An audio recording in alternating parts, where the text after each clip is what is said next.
All right. We have Jeff. How do you pronounce your last name, Jeff? Jeff Nevarez? Nevarez, yep. Nevarez, good friend of mine from down south in the Dallas area, Dallas Fort Worth area, but we're going to talk about that. Welcome to the show, Jeff. Thank you. I'm glad to And, be here. and tell us about you. Give us your 30,000 foot view of you and what you do, and then we'll go from there. The many facets of me. And I do have many caps, but currently, I'm the owner of TechExperts.guru. I also own the local newspaper in my small little town just outside of Fort Worth in Arlington called Kennedale News. I'm just kind of an entrepreneur, but I'm also a local leader. I'm on many boards, ran for election. I do the concert in the park around here. Pretty much anything that's a fundraiser or a community event, I usually have my finger on something about it. Or just connecting the dots, connect this group with that group. I'm Sure. also a Rotarian, being a proud Rotarian. I'm an officer in our local Rotary as well. So again, the many hats of me. My wife doesn't understand how much time I have to do. She doesn't understand how I do it all, but I'm currently the chairman of the Board of Adjustments and the Building Board of Appeals for the City of Kendall. I'm the vice chair of the Parks Board as well. So I'm pretty active in the community as far as the local and county, and pretty much people know me around here, and I know my elected officials. How do you balance all that out with family? And I mean, I think you just might have mentioned that you wear more hats than I do, which, my hat's off to you, no pun intended, if that's the case. But people always ask me, how do I do what I do with all the different companies that I'm involved in and whatnot. And then I told everybody I was going to start a podcast, and they're like, "Dude, you're out of your mind, right?" Yeah. How are you? I bought a newspaper. I never would have thought to say that in my lifetime. And then I started my own little video podcast, which I'm going to be sharing this video on that for this week's episode. Yeah. But how do you do it? Where are you hiding your cape?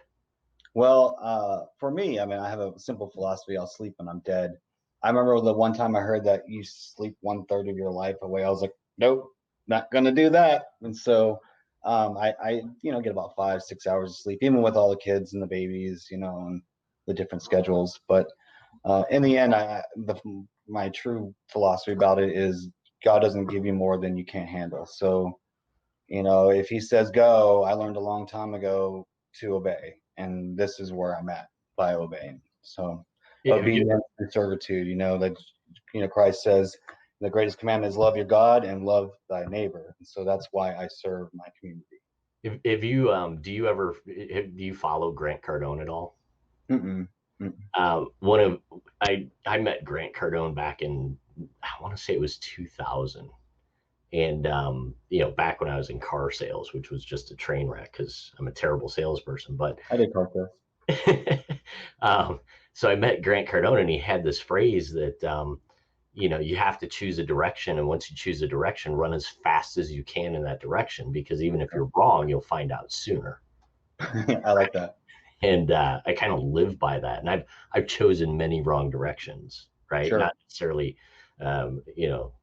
law versus criminal or whatever. I mean, just, in business, I've chosen a lot of bad directions, but I'm very thankful that, I just charged ahead as fast as I could in that direction, and then found out as fast as possible. But, so yeah, I want to had the wrestling. I had the angel and the devil thing. So for me, and was in my early 20s, I had the mentality that I call it the slave mentality, the slave to culture, just kind of that liberal. I was more liberal back in my early 20s, but at the same time, I was a Baptist. I was a Jew. I'm a Jew that converted to a Messianic Jew is what we call us, and so I had that faith. So it was a battle between the two voices, and I lost basically to God. And for me, it's just once I picked myself up and said, okay, not my way, but your way. It's been a crazy ride ever since 20 years later. A good crazy ride, right? A great crazy one. I never would have gotten here by myself.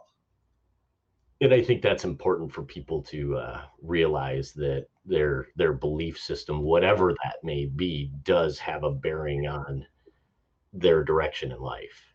Mm-hmm. It's an important choice. And I think what you intake what you bring in too as well. So is what you put out. And I've always been made the argument that, the problem with crime or police or all that, this whole argument is the culture. When you push out a culture, and I'm including rap, which I'm a huge fan, or movies, which I'm a big movie buff, and just our culture and our literature, when you're pushing that kind of anti-hero story, like where the villain's the hero, which is all over Netflix nowadays. When you push that kind of stuff in, that's the kind of stuff that's going to get pushed out, unless you have something like a moral compass. So I always account my moral compass for not only my religion, but also what I put in. I was like Dungeons and Dragons growing up. It was about practicing and role playing, being a hero. Being a knight in shining armor or a powerful wizard or whatever it was, but saving the world, saving the day. And that's the mentality. That was that battle I had when I thought when I became worldly for a few years, and then figured out that that's not my pedigree. It's not who I am. So to be true to yourself, but I'm a firm believer that whatever you put in is what you're going to put out. I have an interesting rule in my house, which I don't share with. I think you might be the first person I've shared this with, but I don't watch a lot of TV. I mean, I watch maybe an hour or two of TV a week, Mm-hmm. and in comparison to what the normal household watches of TV, that's Something incredible. on TV. So, so the rule in my house, and it drives my girlfriend crazy, is when I'm going to watch TV, there can't be any death in it. There can't be any nudity in it. And in the end, I need to smile because it provided some form of humor. Sure. Right now, those three criteria. Good luck on Netflix, Amazon Mm-hmm. Prime, Mm-hmm. in any of that. So we end up watching like Cheers episodes from the 80s or something. I watch Star Trek and Stargate, and I just basically do this circle all year round, just because, and I've seen them 100 times. But I still get value in them, and but it's safe. It's I don't want to go watch Orange is the New Black or whatever. I don't want to kind of put that mentality in me. I don't like that. I'll sneak out and I'll see good sci-fi ones, and they'll have the nudity and all that stuff too. Usually, if I'm interested, there's some philosophical or theological futurism kind of thing that they're wrestling with that I enjoy out of it. But then I retreat back to my Stargate and my Star Trek, and Sure. go there safe until something cool comes out, like the new Star Trek cartoons, pretty good. So I come out and venture every once in a while. See, I won't even watch those anymore. Like Yeah. I gave up on Star Wars and Star Trek and all of that stuff because I'm like, it is as great as they are. There's just too, in my mind, there's too much violence, and even my friends are like, really? You know what I mean? Well, But that it, was pretty liberal. I mean, Star Trek was TNG was very liberal for back in the day. There was, I mean, even Star Trek was very challenging. Everybody knows the story. First black woman, kissing, two women kissing on screen. It was very controversial back then. And Gene Roddenberry's always been controversial, but I think it's even more controversial. The new stuff they're coming out, like Discovery, I think it's extremely kind of turned me off. I still haven't even finished that yet, but it's safe on the old ones nowadays. I go back and watch the old ones, and it's that here's the problem, here's your solution, end of story. Sometimes you have over story arcs, but generally there's a story. I get 45 minutes. I get a good, happy, good feeling, and I'm done. And that's what I want out of a good show. Is I want a conflict resolution and feel good at the end. so I'm stuck on, and I'm not trying to push this whole thing towards television, but I'm stuck on, and this may make you laugh, but right now I'm stuck on Gilligan's Island. I love it. I love old school. And in my Lost in Space and Land my of the Giants. my girlfriend's like, really? We have to watch Gilligan's Island again? I'm like, it's safe. You know what I mean? They're gonna run around, they're gonna do some stupid stuff, and Yeah, and in the end, it makes you laugh the entire time. And I think we need more of that. I think we're lacking laughter right now, sure. which anyways, we can move on. The basis of the show is talking about the silent majority. And that's interesting to me because I am the silent majority, and I know we have similar views, but I'm a hard center guy. center swaying right, but not really giving my allegiance to any party. So I'm curious what you have to say about that, or what your thoughts are. Well, I think a lot of people don't understand, I guess, what the difference between a Democrat and Republican is. I think it gets lost by when you say like Democrats are liberals or leftists and conservatives or right wingers or Republicans. And there's a reason why we say liberal, Democrat or conservative Republican, because there are liberal Republicans and there are conservative Democrats. It's again, political science is a science of power, and so there's a scale. It's a scale that we have that we can detect, like, hey, you land here, you land here, you land here. But the dividing line between what the difference between a Republican and Democrat is has to do on the federal level. And there's the tit for tats about this, but Republicans generally believe in a less federal government and control, that the states should have a little bit more control, the 10th Amendment. Democrats think the federal government should have more control and should be able to control over the states. And that's what the difference is. If we can agree on that, then we would have a 30-party system like Spain, because we would break down after that to people who are Democrats but believe in gun rights, and people who are Republicans who believe in abortion rights, and we would break down to those smaller parties like everybody wants them to. But until we agree on that one point of which should have the power of the federal government versus the states, it's always going to be a two-party system. Even if you're an independent or a Green Party or whatever, I always call libertarians hippie Republicans. That's all. That's what they are. They're just hippie Republicans. They're liberal Republicans. And so that's why I think people get lost in it. I'm a Republican because I believe in the 10th Amendment. I believe the Constitution is very straightforward. Here's the powers given to the federal government, and everything else, this 10th Amendment, everything else falls into the states, into the people. Sure. And so that's why I am a Republican. And then from there, conservatism and liberalism really has to do on a local level. So you want your city council, for example, not to have Democrats or Republicans, because it has nothing to do with the city. But you want to have a healthy combination of conservatism and liberals. You need liberals to say, hey, we need the social program for our people. If all cities and all tax payers paid more to their city than they do their states, we would have better communities, because we can take our own money and we know that Miss Smith down the street needs food, or the streets out in front of Mrs. Jones' house, and she can't get out of her driveway because they're bad. We can take the money and apply it to our own community because we know our community. I don't know people's community in Dallas County. I don't live there. I don't know these people. And so that's why I always think the tax scale is upside down. It's a lot to the county, where over here it's state and county, and the city is the smallest tax bracket. Sure. If they do 100% increase on the city tax around where I live, it wouldn't really hurt my bill versus 100% in the KISD, for example, which would kill me. Sure. It's a huge difference. I think it's always been it should be upside down. We should be able to pay more into our communities and less more to the states, because then the state won't have to pay for anything if the communities are paying for themselves. Sure. That's just my philosophy. That's where the liberalism and the conservatism comes from. It should be focused on more of a local level, on the approach that you have to economics on the city government, and spending and things like that. So what happens when that goes wrong? And I'm using let's use Portland as an example, right?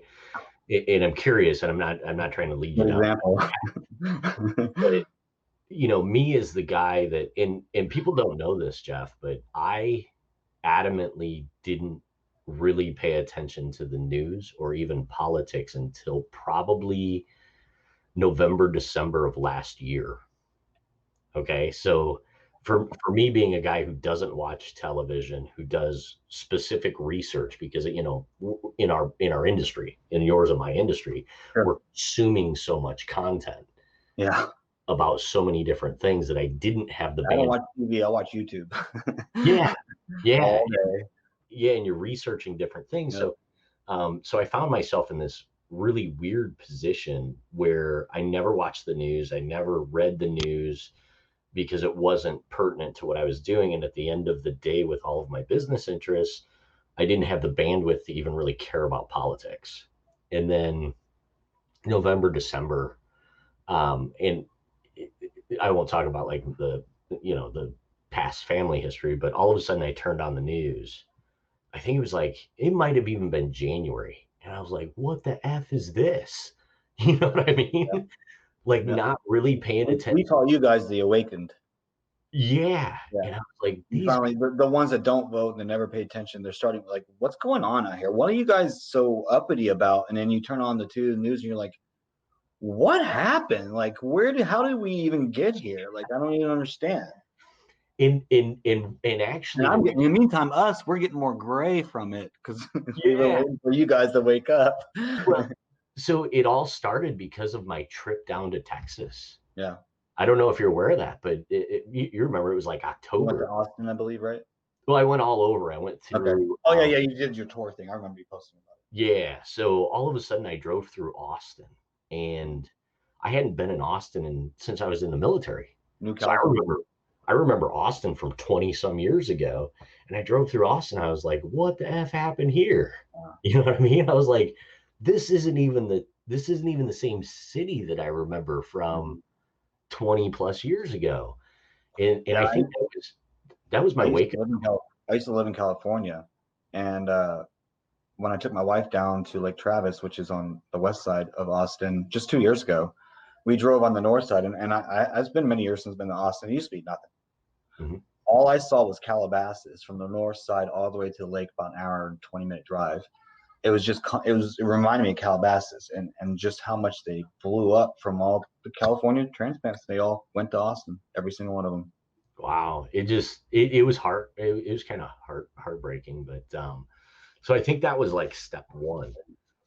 And I think if you remember back on social media, I didn't really ever talk about politics until after that.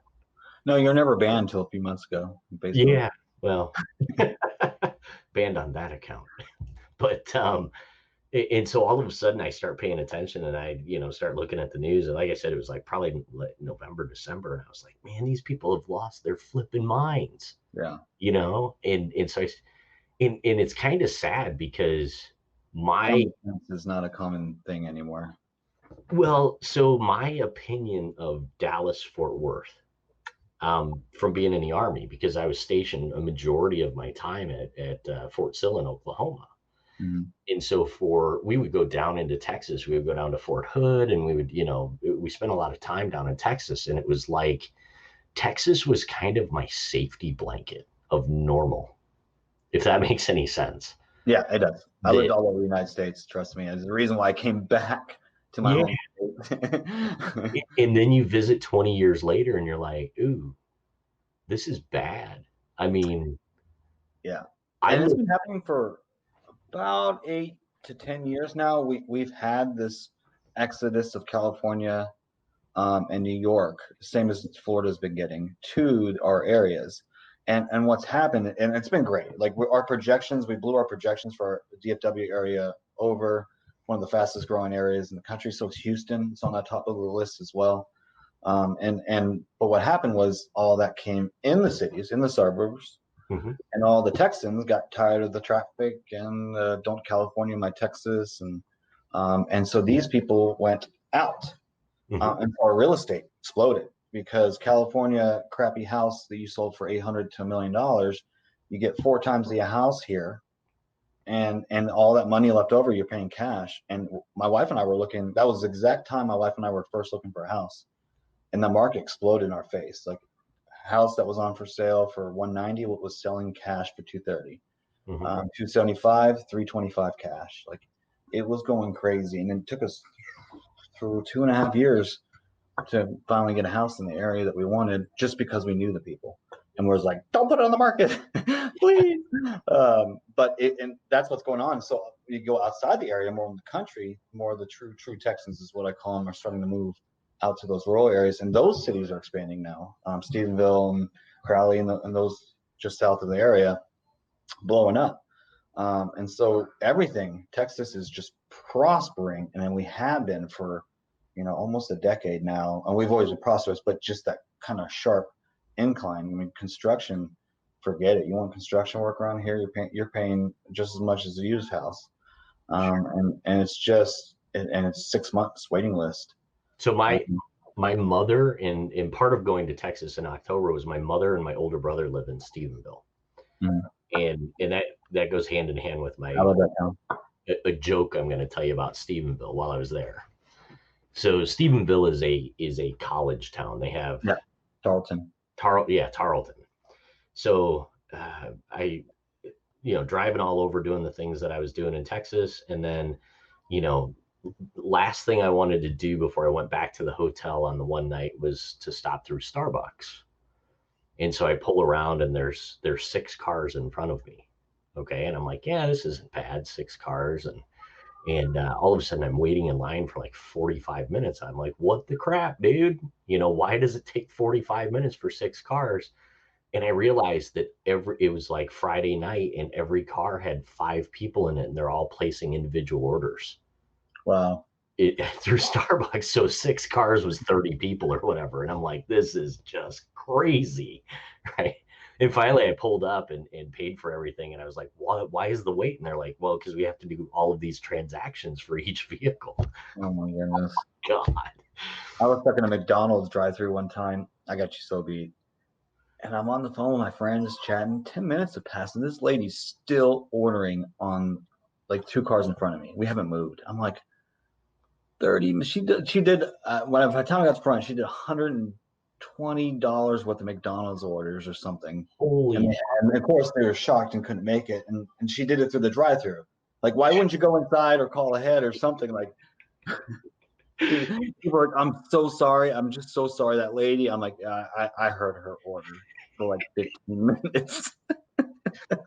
but the saving grace of Texas, and there's certain things, and this is kind of a fun, side thing, but I always say that I don't really care if, I do care, but regardless of how screwed up any of those, Oklahoma or Texas could be, you guys still have Whataburger.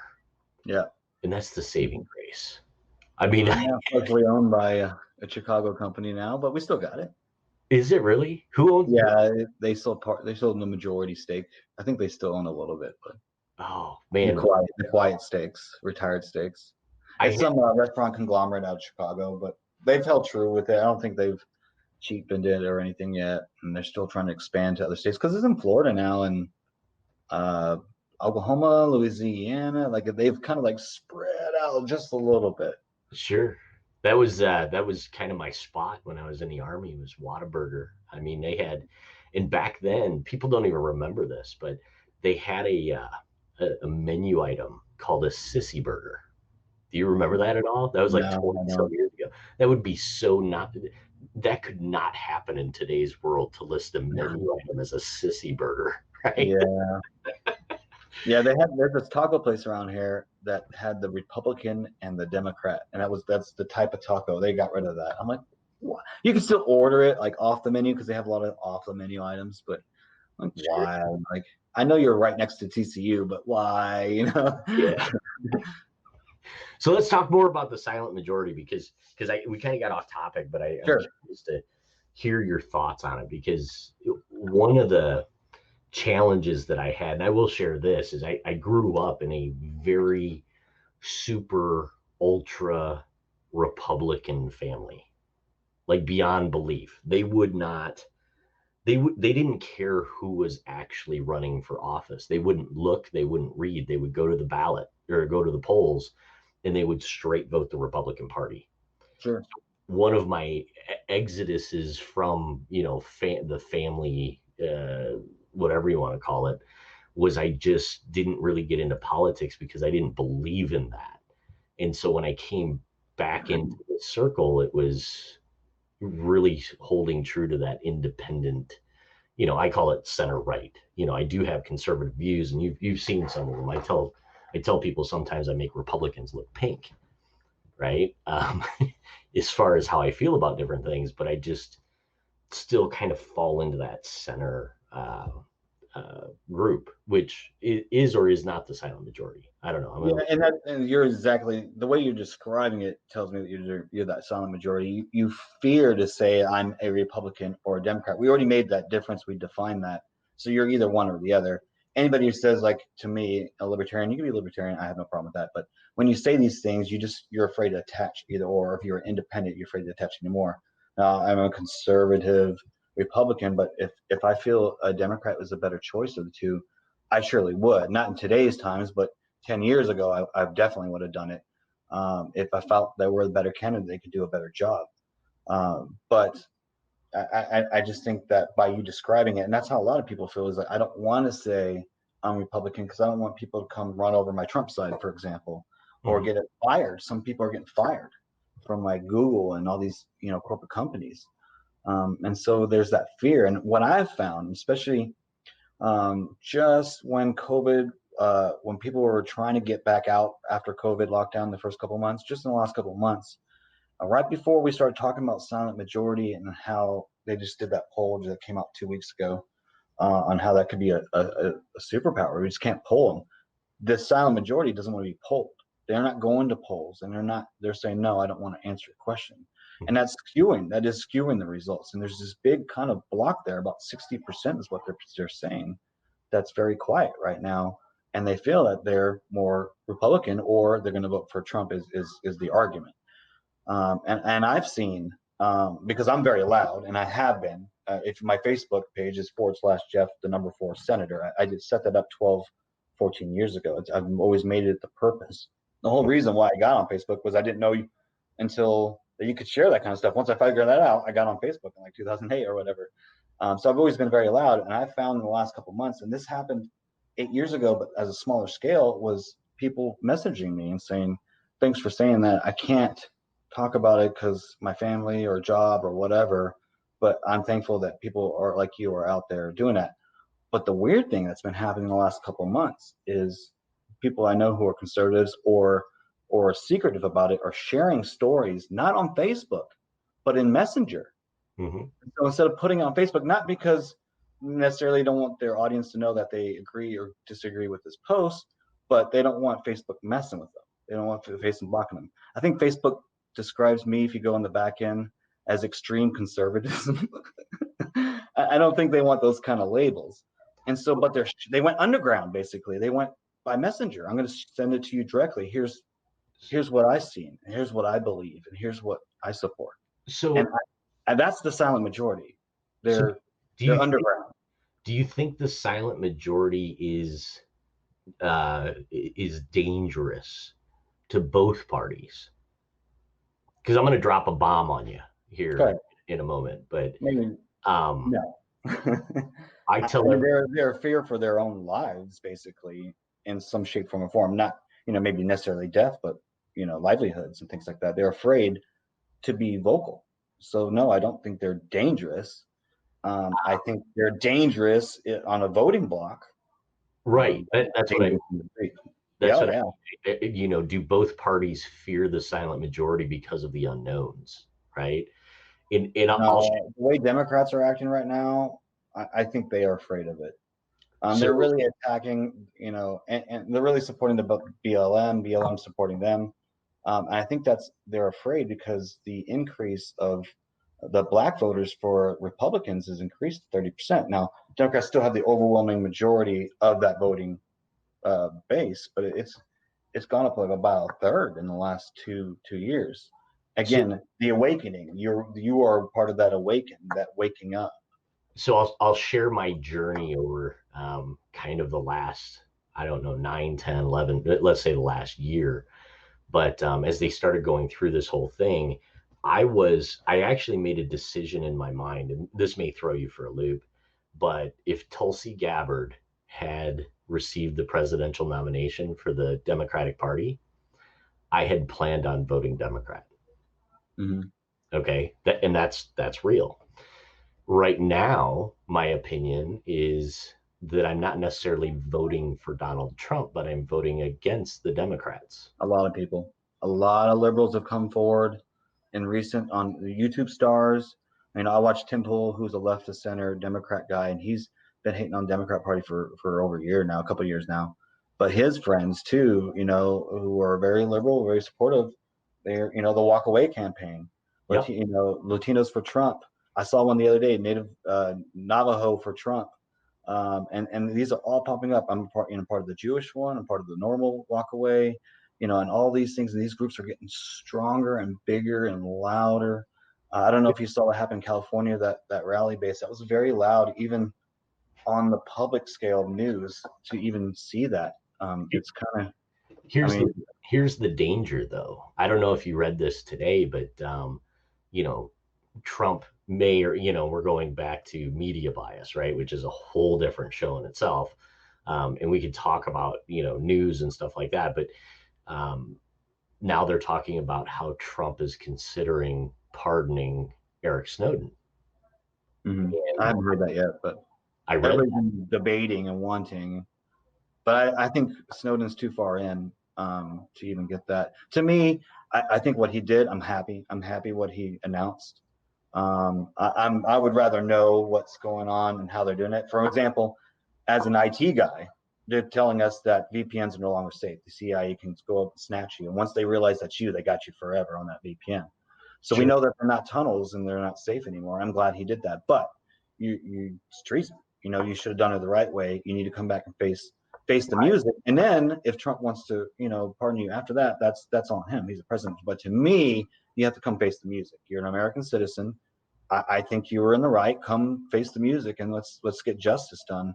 In the Sure. end, justice needs to be looked at. It's a law. It's treasonous what he did. He needs to pay the Right. piper. But So in my mind, I'm thinking, and this is just me, but he may push me back to the shadows. Okay. Not that I'm going to vote the other way. mm-hmm. Right. But when you talk about the silent majority, I read through everything and I followed that, not from a news standpoint, but in my research, I followed Snowden and I'm like, literally what he did was treason. And, you know, the basis of it being right or wrong from a moral or ethical standpoint, is he still committed treason, right? So Mm-hmm. when I read that, I was like, wow, I don't know if I can support that. And what was he done since he's been in Russia? That's he knew a Yeah. lot. He can help a lot. He knows a lot. So, I mean, that's my concern, I guess. Well, you have to come back paid piper. And what happened? What happened while you were over there after? Sure. Let the American people decide for themselves. My point in bringing that up is I think that the danger of the silent majority goes back to getting an A versus keeping an A with the Mm-hmm. silent majority. So I think the reason why the both sides kind of fear the unknown is the fact that they just don't automatically get to keep their A. You know what I Yeah. mean? And you start seeing that, and I think that's why the media, and we keep pushing back to the media, but the media keeps talking about that silent majority because I think they fear it. Well, and it's making predictions crazy on all levels, even on local level. In my own election, by all accounts, if you looked at the numbers, I got the early votes in, which is a good sign. Those are the early mail-in votes, usually the older crowd, things like that. And my opponent, we're good friends, so I'm not talking trash or anything about everything. He won by 13 votes. Not normal. Like it's not predicted wise. It should have went this way, and that's what happened in 2016 with Trump. Mhm. Is everybody was saying it was this way, and then there's that group that we now know is about 60%. That's a strong pen. You can have the voice, you can have the town squares, and be very vocal and be a small minority and try to sway that, but when you create conflict like it has been for the last 4 years, that that that small, and I'm not even talking about the non-voters. I'm talking about the voters that are independents that swing either way. You're going to push them, and they've pushed this leftist policies that they're picking up is pushing their own base out. And I look at it this way: the Republican Party was in disarray, and I will never deny that. We call them the rhinos, and what Republicans did was create the Tea Party. We went in and cleaned house, and we voted these people out, these longtime congressmen and things like that, and we put in our own people, and that's how we cleaned house. Okay, and we're still doing it after 14 years now. I go or 12 years now.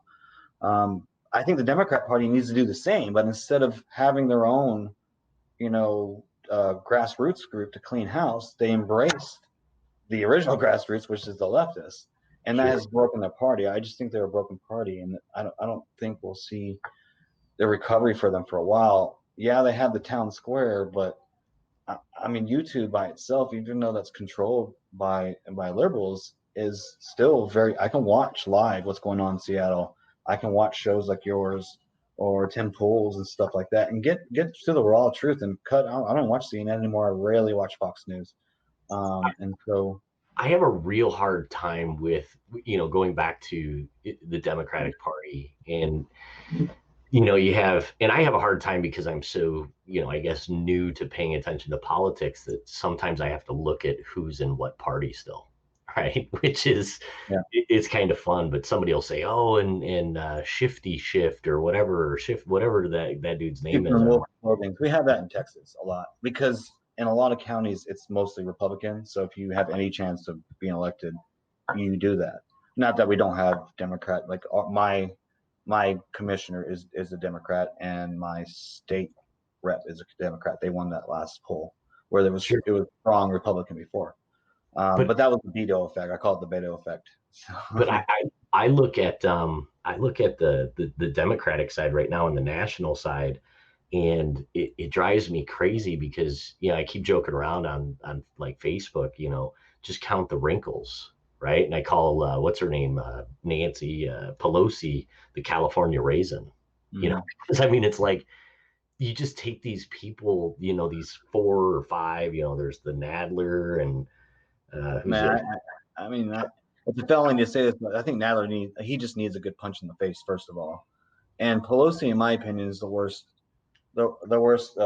chairman of the House that we've ever had because and the House is just in disarray, and that's all on her. She could easily reach out to party lines and try to shake hands and make this work, but they've had Congress all wrapped up so tight and running around her and Nadler that, and I watch all these live hearings, so it's not like I'm just getting it from news sources.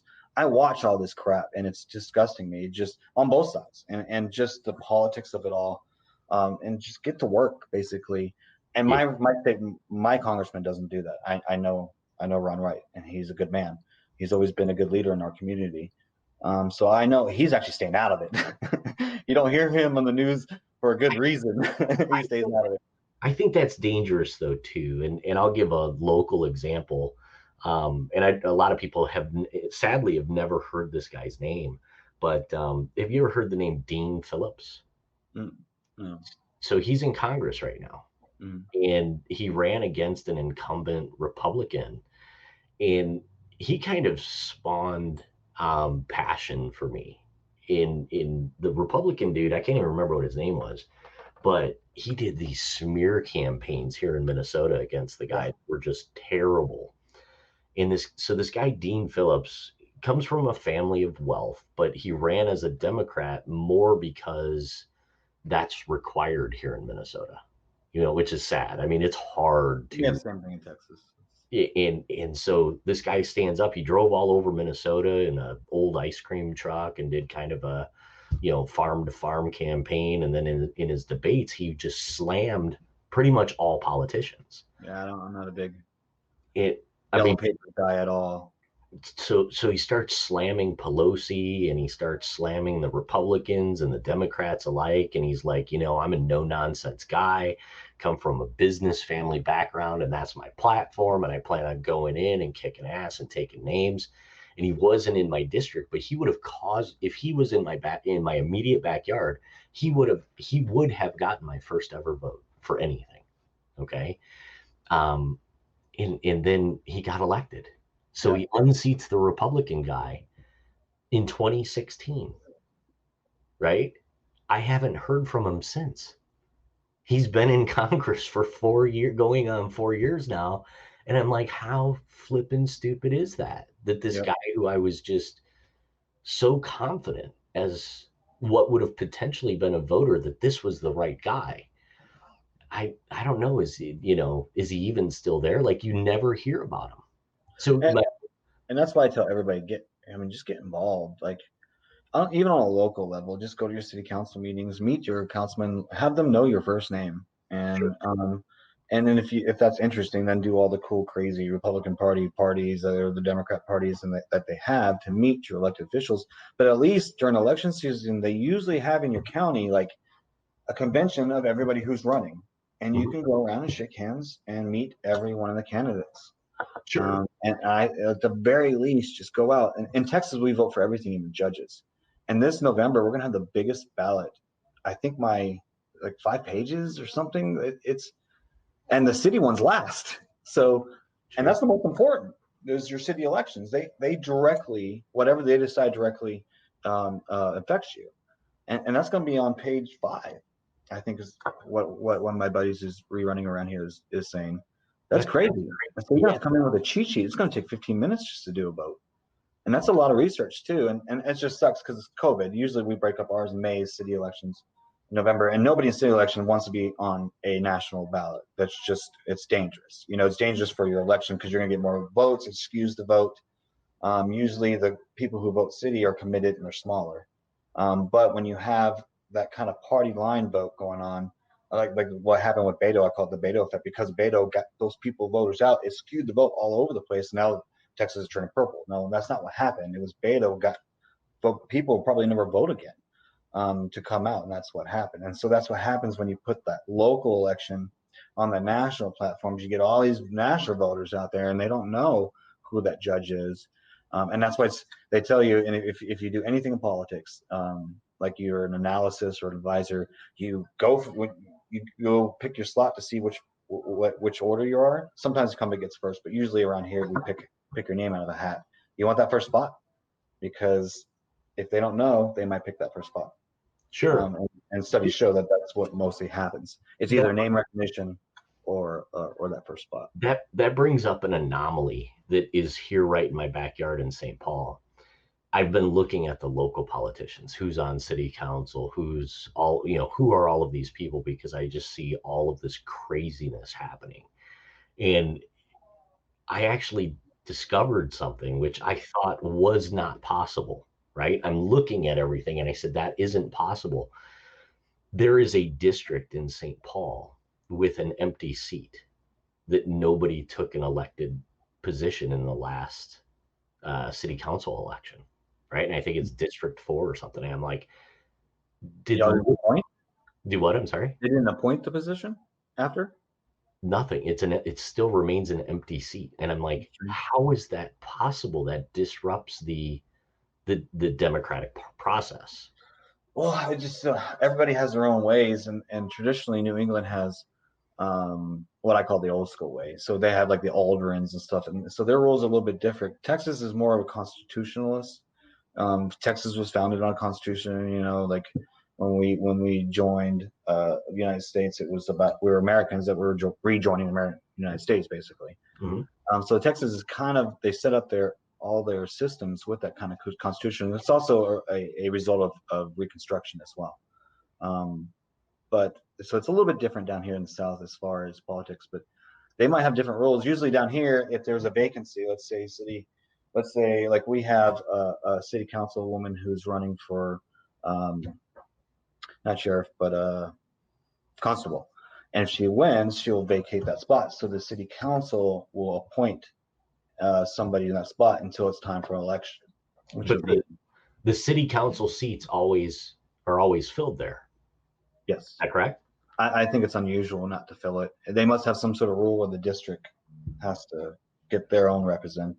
Yeah, it's just a weird thing. I've been following it for about 60 days, and I'm like, how it lopsides it makes the city council board or whatever lopsided, just from the standpoint of a stalemate vote. So they're doing districts to line everything up so that there's always a majority. And I don't know how I even feel about that, but I'm like, right now you could stalemate a vote. I mean, it won't happen here in St. Paul because it's literally just. And I wouldn't put it past them. That's why they're trying to keep it vacated. Maybe it's a balance issue. Yeah. So I wouldn't put it past New England or Minnesota or anywhere in the South. Don't come to Minnesota, man. I mean, I moved here in 2006, and I've been food shows in Minnesota. I mean, yeah, Minneapolis, you guys are kind of crazy. yeah, it's I was doing a show last night with Nate Towers from Australia, and while we were doing the show, they started shooting off the commercial fireworks, and you could hear them because they're just so loud. And, I said, do you hear that? And he's like, yeah, what is that? And I said, they're trying to figure out police response times to start causing trouble. So they literally talk back and forth between different areas, and then they just measure, police response. And when they realize the police aren't going to show up, then they're going to go out and damage whatever they plan on damaging. So, And here's what's happening, and I've seen this here in Texas, and it's that whole people can affect local, they can't affect national. They can go knock on the mayor's door, especially mhm, around here. He's running, you can go catch him running. Um, but you can't go knock on, the president's door.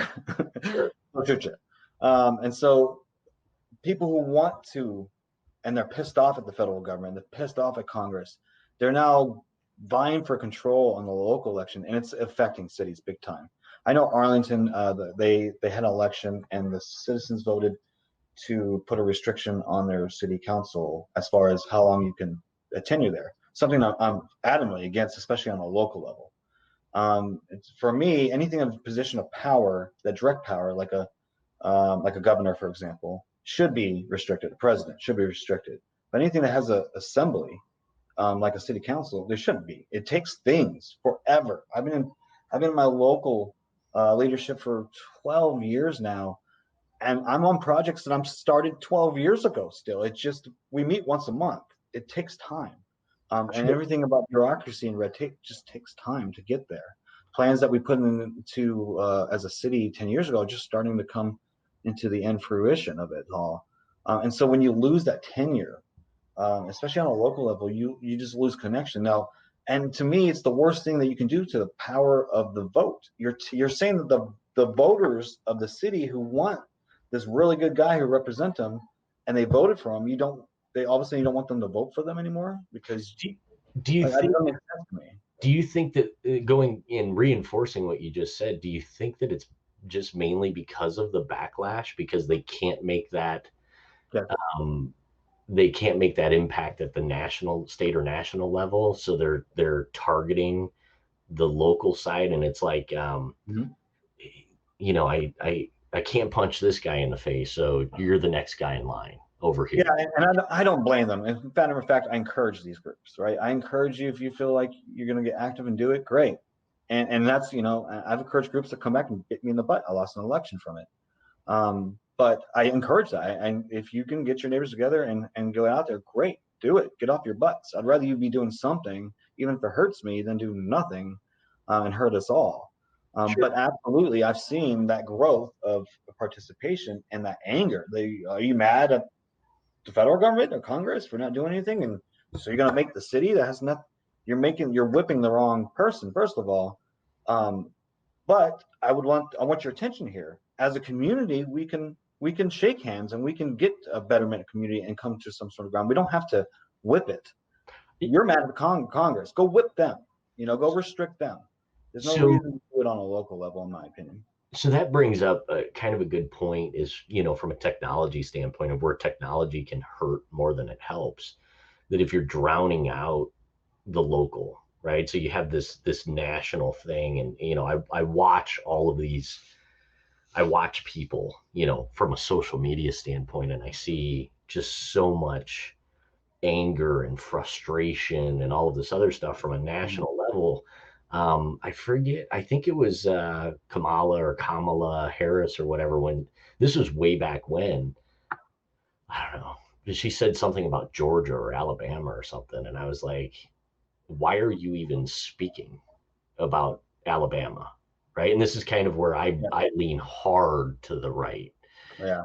Um, Let's say about the border wall. If you don't live in a border state, shut up. You have right. your sons and daughters that are at risk. It's my daughters at risk. Absolutely. So Harris said something about something that happened in Alabama or Georgia or something, and I was like, "How about you worry about your state?"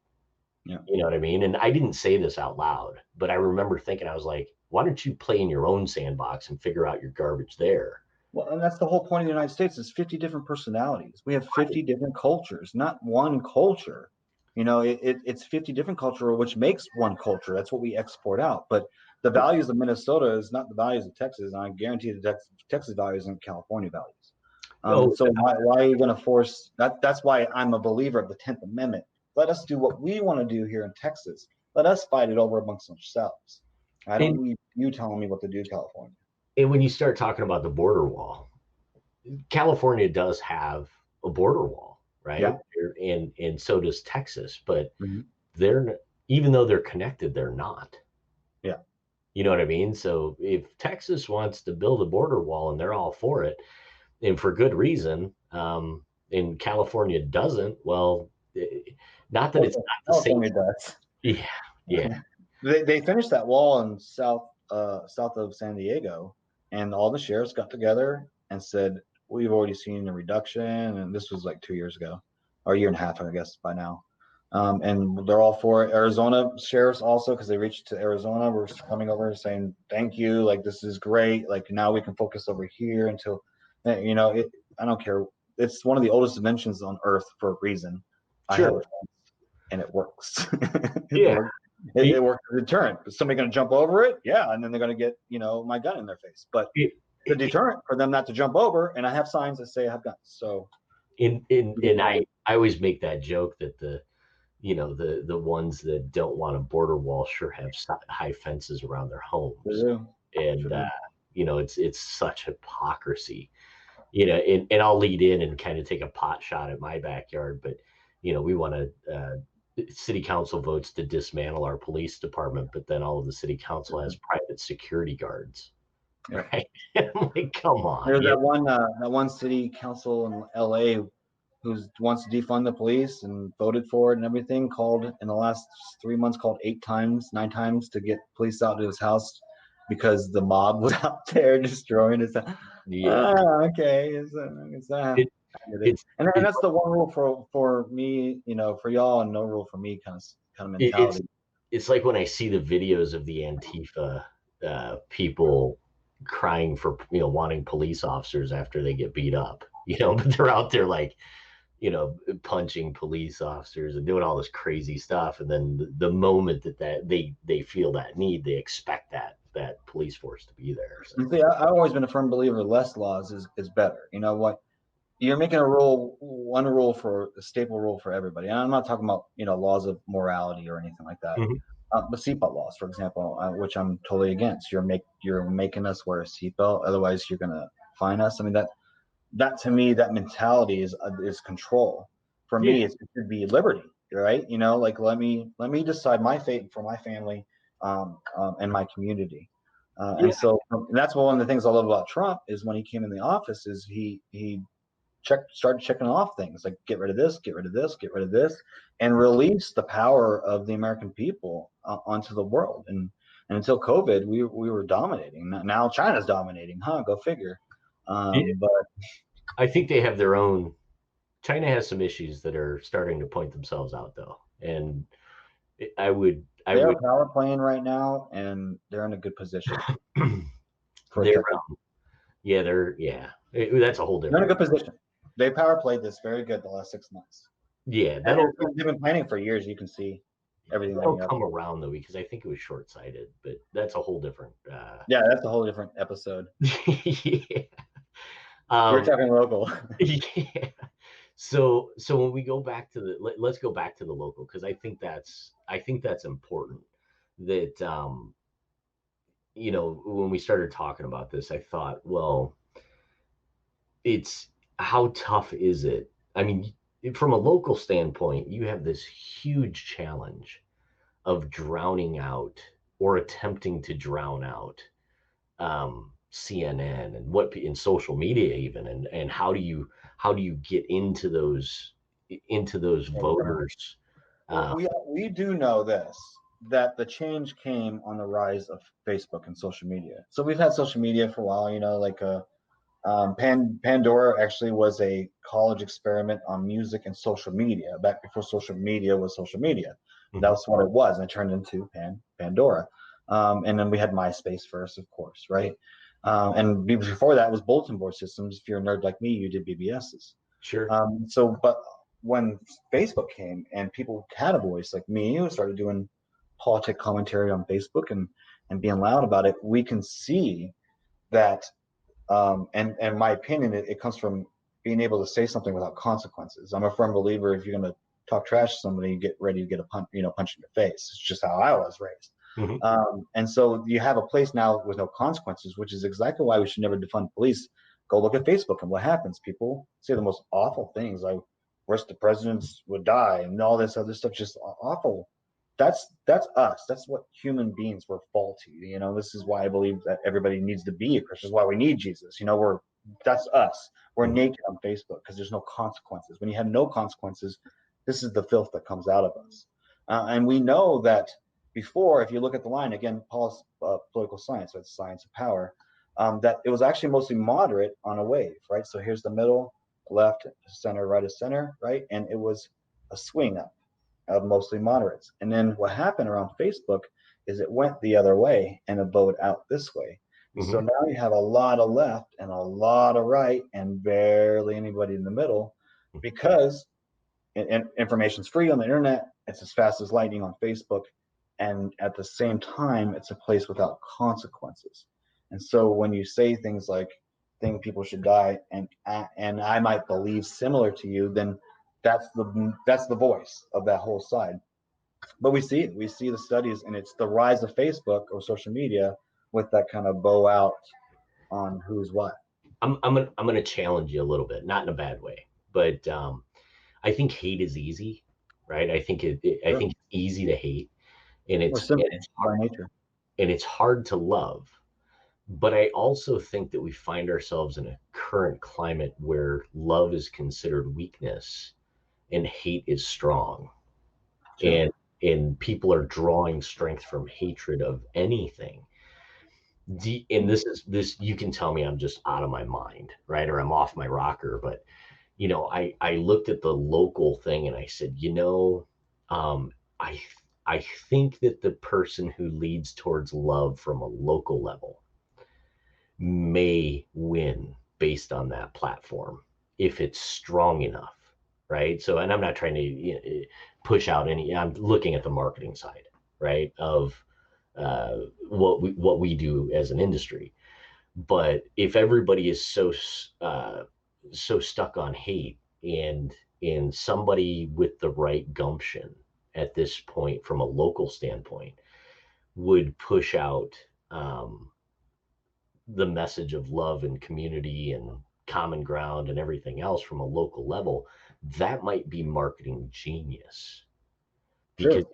if you can sell, and I'm using sell, terrible word, but it's what we use from an industry standpoint. If you can sell people on utopia and love, they'd be hard pressed to vote against it. Well, that's what the leftists are offering, right?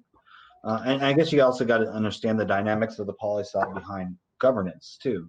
You have on one side chaos, which would be anarchy, right? Which is the lack of law. And on the other side, you have utopia, which is a lot of law, basically. Both sides actually restrict liberty. Okay. I'm In the middle, you have the perfect government, which hasn't been invented. Just to the right of that, which is more on the freedom side, I guess, is mhm. your democracy, republic, and constitutional republic. Just right of that. To the I'm left drilling, extreme is communism, monarchies, and things like that. So again, the science of it all. but I'm talking about drilling down, not even based on political My stance. point is, utopia is not as good as it seems because it restricts um, liberty. But if you're biblical, that's the 1,000 years of peace after the big battle. So if you go to Revelation, the big battle, and there's 1,000 years of peace. It's called the 1,000 years of peace, the rule of the iron rod. That's utopia. The Hmm. rule of the iron rod, meaning your thought, bam, they're going to hit you for your thought and to make you right. To make you perfect. And that's the idea. So utopia, by your standards, is not perfect. It's the restriction of liberty. Well, yes and no. So I guess let me clarify that a little bit. So if Jeff goes in, and I don't know, let's use another city council person and say that their name is Kristen, whoever this fake person is, from a That's what lo- you mean. from a local standpoint. I don't know if that's a real. That was good. I was like, Christian, let's pull it out of the Yeah. air. Go ahead. All right. So if Jeff, if you're running for city council and you can show common ground and, more importantly, compromise to create a better place locally, and marketing that solution, not necessarily from a political stance, you being, you being you, and I'm not trying to put, a marketing message in your mind, Sure. but if you can show, hey, this person Kristen, is not a Republican, they're a Democrat, as an example, and they're the person that's there, and we understand together that it's important for us to get along and work towards a better future for everybody, and you Hmm. start selling that message of love, right? Hmm. And I'm not trying to skew anything, but I think that works down the road, maybe not even now. Oh, uh, sure. I mean, the election I had, everybody, even the mayor, when I lost, put out there how much it was a gentleman's race between Josh and myself. There was no yellow papers slandering, he can't do this and anything. It was just about what we offer and who we were, what we do for the community. sure. And it was a gentleman's race. And so I'm a firm believer I don't need to rip down anything. And I have a pretty good sword for a tongue. It's one of my many faults. I'm Puerto Rican. I can use it. you know, I can dish it as much as I can take it. I don't I like to. the I reason prefer a gentleman's race. the reason why I bring that up is because my company was approached by the person who is planning on running against our current mayor here in St. Paul, and they asked if I would take them on as a client. And I said, well, tell me what your intentions are. And they went through this terrible smear uh, Doesn't thing. work. I said, not interested. I mean, If people want that, they'll go to Facebook. They don't really want to see it outside of Facebook. yeah, they wanted to do like radio ads and TV commercials. What really sucks sometimes, especially here in Texas, is I might run a campaign that's clean, but in Texas, these PAC groups can run their own campaign and they can do a smear campaign on my behalf. Sure. And that's why in Texas you hear that my name is Jeff Varson, and I approve this message, and that way you can support what your message is. But they can easily run a last minute campaign on YouTube, which happened in the last cycle. All of a sudden, the lady who won actually did a YouTube campaign that was pretty slandered for the last 2 weeks before cycle. But I saw it. I never saw her before. She Sure. won. It And worked. she ended up winning, and I think that's important. I'm not trying to like flip the whole thing, but um, there's I have a lot of friends and family in Ohio, and they're watching these anti-Trump TV commercials right now, and they're being paid for by the Ohio Republicans. And I was like, wow. I mean, you know what I mean? As the guy sitting in the middle watching that, I'm like, They're never Trumpers. It's yeah, sad they even have that label. Like I mean, you can not support them and be a Republican. I have no problem with that. But to be labeled the never Trumpers, like you're just so known for that. That's just it's mind boggling. It's weird. It's just weird yeah. all across the board. What's going on? So let's talk more about, and I don't want to keep you all day, but I really want to drill down into the local side. And even though, I mean, we talked about this ahead of time, talking about local politics, but um, I grew up kind of in that.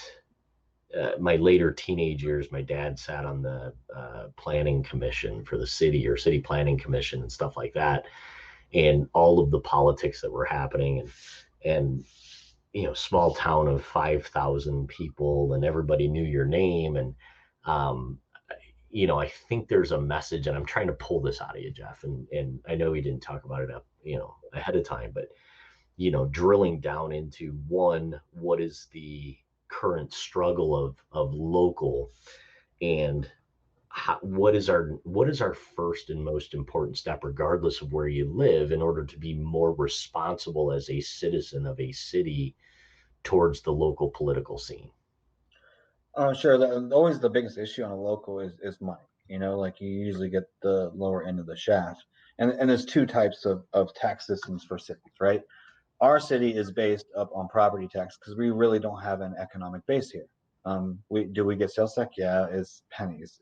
Is COVID going to hurt us? No, it won't hurt our budget. What hurt our budget was mismanagement of budget a couple of years ago, and that's what our crisis is now.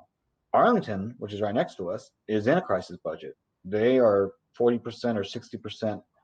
It's 10% on either side, whichever it was, based their spending on sales tax, and COVID's going to hurt them. It's also going to hurt the state.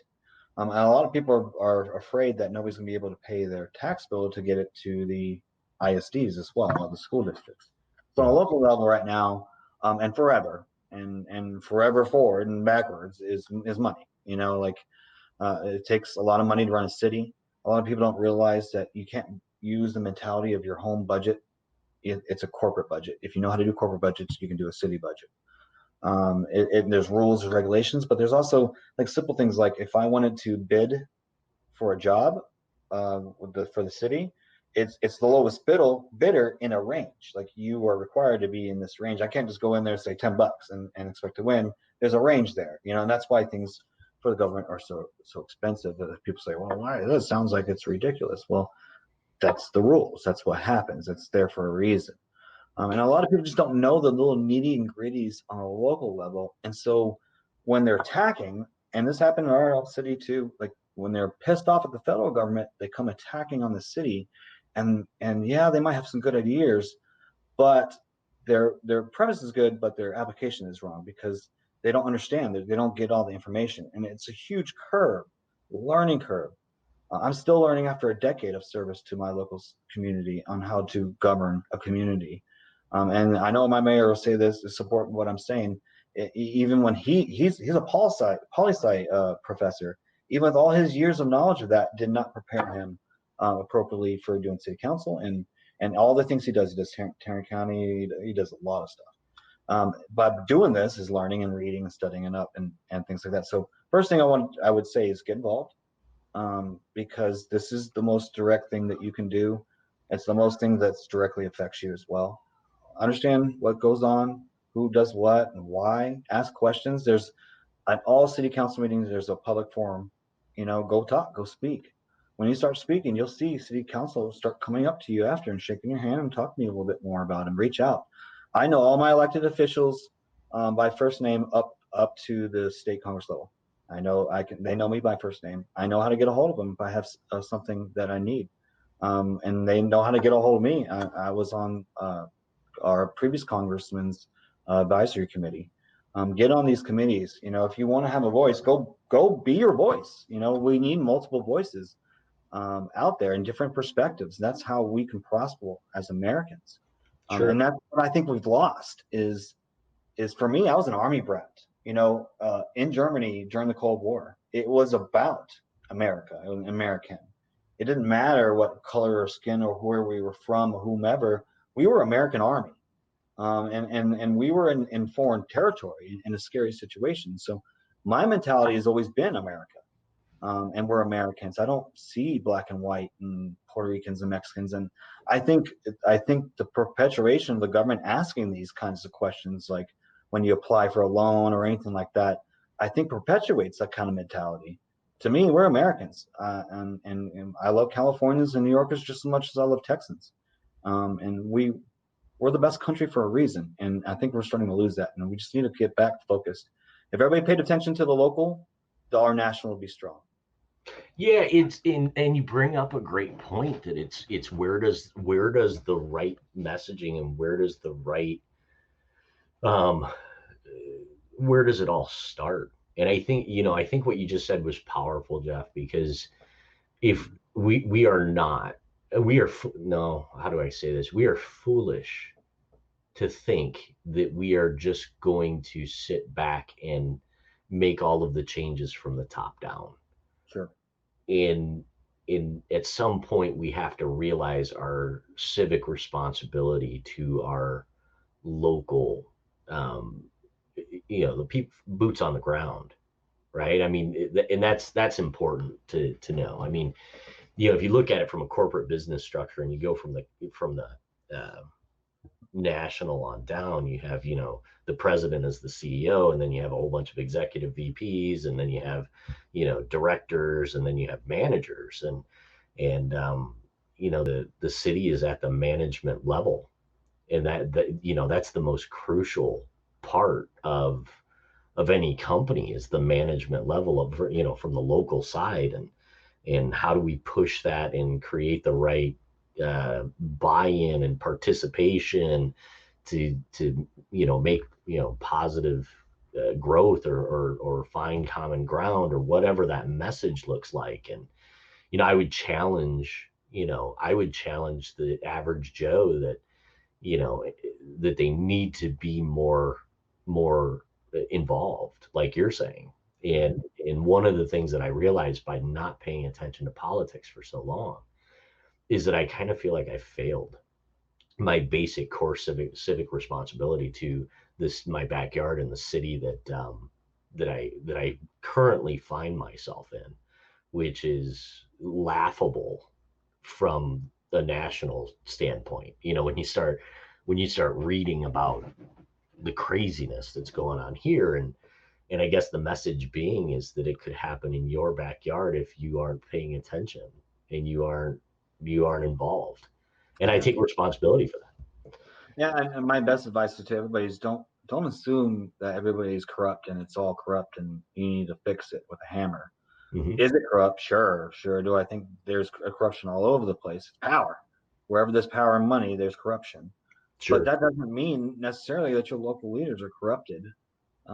It just some of these are just citizens, just like you, teachers and lawyers and construction workers and firemen, and they're just normal people trying to do a good thing, no matter which side they look at. Now, some of the bigger cities, you do get some crazy stuff, like what's Los Angeles is just nuts right now. I mean, threatening to turn off the power and water of citizens if they have a party or peacefully assemble. That goes against the constitutional and the heart. So yeah, there's corruption, and that should be fought. You should vote those leaders out and replace them. But just walking into the situation and assuming because it doesn't smell right that there's corruption, you probably just don't understand why and how it has been done that way. And ask questions. Then, if you got all your questions answered, if there's corruption, do what you need to do. Sure. I truly believe that Americans believe in freedom and liberty and deep in the heart, even the ones that want to control. They generally think liberals love America. Leftists, I think, hate America. And so anybody that is anti-American, anti-state, or anti-police, I don't think, to me, leave. Like, go wherever you were talking about. I don't. Okay. I mean, what's his name? Big. The guy who did Big. Tom Hanks. He's now in Greece. He's a Greek citizen. He left. Sure. So if you don't like it, go. The rest of us love this country, and we want to make it better, not hurt it. If you walk into it thinking something's wrong with it, you're gonna that's a problem. If you think it's something right about it, but it could be better, and that's what the whole 250 years we've been doing, 70 years, is making it better. It's not the way we started off. This is the way we are, but we've made it, I think, better and stronger. It's tough right now. One, I keep telling people to stop throwing stones blindly, right? And that seems to be the current atmosphere is we're just going to pick up a rock and throw it because we're so angry and we don't even Yeah. know which direction we're going to throw it. But we're going to throw a rock. If you compare to the 10 years leading up to the Civil War to our 10 years right now, we're pretty much right on track. Now, do I think we'll have a Civil War like we did the Civil War? No, I don't think there'll be an army here, an army there. I think it'd be what's happening now in like Seattle, Portland, and urban warfare, where they are using walkie-talkies and they're coordinating and setting off fireworks and stuff like that. I think that's the beginning of a civil war, Hmm. of a modern civil war. I also see the other side of it now too. I start seeing the bear's been poking with Trump supporters. You're racist and all this stuff. You're poking the bear. Now all these white people who are just happy middle class people went to work and swam in their pools are now forming militias. And I saw one post that they were training last weekend. That's local, and that's not just one place in the United States. It's happening all over. Guns are up, ammo's up. You can't even get ammo right now. You're pissing a lot of people off, and a lot of people think a fight's coming, and some people are even itching for that fight. I think we need timeout. If we don't, this November, either way, it's not going to look good if it goes either way. It's just right now, anybody who pays attention to politics on a national level and sees what's happening on the local level, November and December is going to be so scary here. Did you see that post I made on Facebook about the veteran memorial that was vandalized? Yeah. And I said, I try and stay out of it, out of a lot of things, but the one thing you don't want to do is piss off 9.3 million veterans over anything. You know what I mean? Because I think the veterans make up a good portion of that silent I know majority. more veterans than I do non-veterans, and I Yeah, come from a family of veterans. But out here in Texas, I could throw a rock and hit 10 veterans. sure. Yep. And for me, I looked at it, I was like, wow, don't do that, because when you talk about the silent majority, there's a good portion of my vet buddies that just leave us alone. I mean, I literally wear shirts out in public, and you've seen this on social media where when I go out into public, as rare as that is, I put in my earbuds because I You're don't like want me, to you talk. attract negative energy. I'm a And, magnet, and just a magnet. well, and part of that is kind of, I wear my dysfunctional veteran, leave me alone shirt. Right. And I think that, here in this climate, that's leads all the screwballs, oh, I want to I poke have PTSD. Ask me what that means. right. Make that shirt. Make that shirt. So, I think I ask for it in some cases, but I think going back to that, it's like, just don't poke the bear. Yeah, Why are you doing this? there's no Because reason. There was no reason for all this poking the bear the last couple of years, and they had the first indictment on the dossier just last week finally, and there's more to come. And so they like you guys played. They played Democrats in control have played the wrong game, and it's not good, looking good. I whether Trump or Biden wins, I just don't see a happy ending to this either way. yeah, I think they're just pissing off they're pissing off a lot of people, but I mean, they're going into these nooks and crannies of Pissing off the silent majority. yeah, and I think it's dangerous. It's I very mean, dangerous.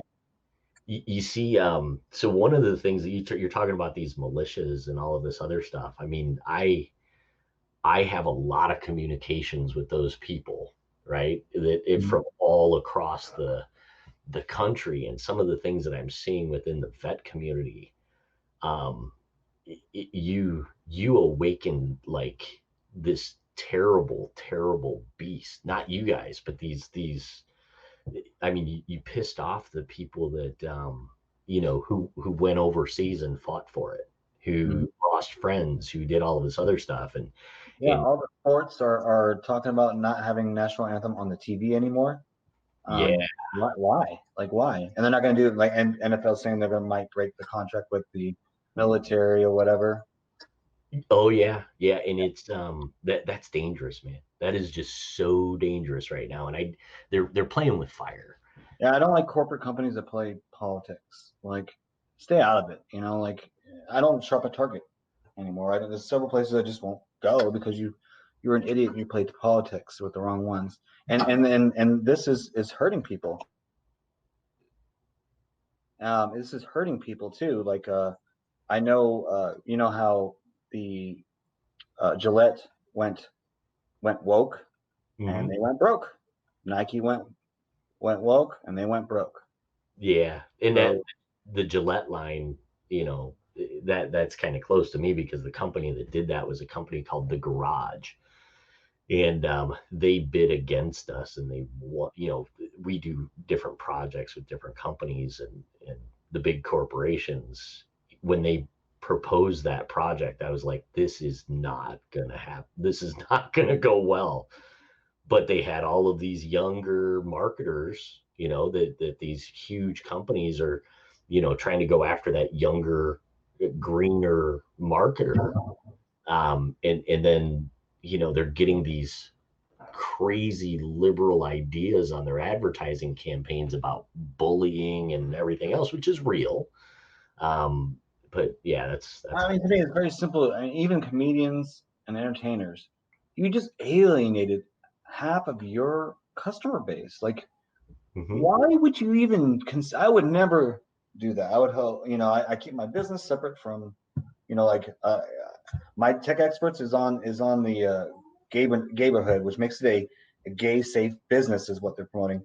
I have no problem, doing that. I stay out of it. We're just a business to supply business to you. If you need a need, we're here to help. You know, like why would I ever be like, I'm not going to do you because you're a liberal or whatever. Like that's nothing. Business has nothing to do with that. Business should be blind. It should be the color green always. And why would you ever alienate half your customer base? I So just I've often been a proponent, and you'll hear me say this every once in a while, that I think that any corporation who expresses political stance should lose their corporate veil and lose their corporate shield, because it's too powerful. That it actually, they can sway their, and I've watched it happen in some of the big businesses in my backyard, that they'll alienate or brainwash their employees to think a certain way. And I'm not going to name any names, but if you look up some of the Fortune 25 companies here in my backyard, it's a pretty easy thing to figure out. But I've sat in their meetings with them being clients, and I've watched their antics, and that kind of formulated my opinion that this is bad. That you shouldn't have the CEO standing in front of everybody saying that you need to do this, and then having this younger group or any employee feel that any divisiveness internally, to their personal opinion, could cost them their job, if they speak out against that. Google, for But example.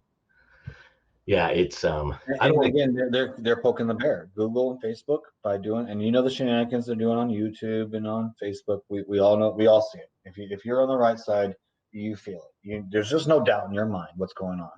Yeah. And what's going on? Yeah, they're going before Congress, and yeah, it's a big shit show because it is. But they're talking antitrust now. You did it to yourself. Mm-hmm. Now you're gonna have to break up Google, the most powerful entity in the world besides Amazon. I mean, they own everything, and so you did it to yourselves. You're doing it to yourselves. You could have stayed out of it and been neutral, and we could continue on about how keeping internet free of government, which is I support 100%. Keep the internet free of government.